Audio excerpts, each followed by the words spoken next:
somebody asked, how do you deal with editing while producing and recording? How much do you, this is me paraphrasing, how much do you try to get it right in the moment, but not slowing down the session too much? Good question. Yeah. I mean, there's no answer to that. The answer is you got to find the balance. I mean, I certainly, when I was starting out doing writing sessions, I was spending way too much time trying to get a drum sound right, or trying to get be like taking 10 minutes to find the right snare. And it's just like, what are you doing? This is a writing session. Don't worry about any of that. I think this person may be talking more about like tracking musicians and things like that. And that's a harder answer. I mean, it comes through experience. Oftentimes when I'm cutting, when you're writing a song, you have a day with an artist, it took me a while to realize all I really need to do is get a great vocal and some ad-libs, and I can do everything else after the fact. It doesn't matter. I can change the tempo. I can change the instrumentation. Sure, there are things that, like, there's rhythmic things, and sometimes you get a vocal on a certain beat and then you switch the production and it doesn't work. And that's, again, the more records you make, the more experience you have knowing what you can and can't do after the fact.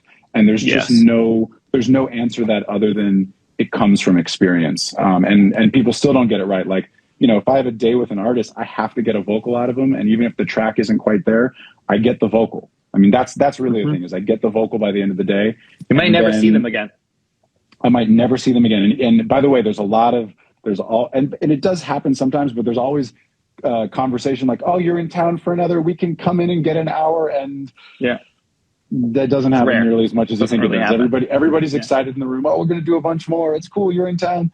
It happens much more rarely than the confidence people have in a session. So I just basically get the vocal. And to be honest, like, one of my skills as a writer, producer, record maker, whatever, is I can comp the shit out of a vocal, and I can get a whole lot out of minimal vocals.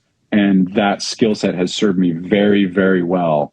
And I think that's actually the biggest thing. Yeah. If you have a day with an artist, get a vocal and get great at editing vocals, comping vocals, knowing what you can do after. And that's really the experience that I think has separated me in times when, I have a 4-hour session with an artist and we're doing something from scratch. I prep, I get some drum sounds, I get some keys, I have go-tos, I'm not worried about the track, but then you get everything you can get, and just, experience tells you what you can do after the fact.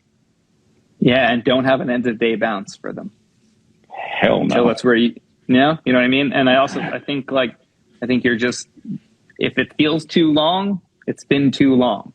Do you feel like you're spending too long on a sound or an edit? It's been too long, and everybody knows it. Everybody knows it. You're just wasting time. People keep asking about the live vocal comp. I know. I'm going to do it. I have approval from the writer. I have a session.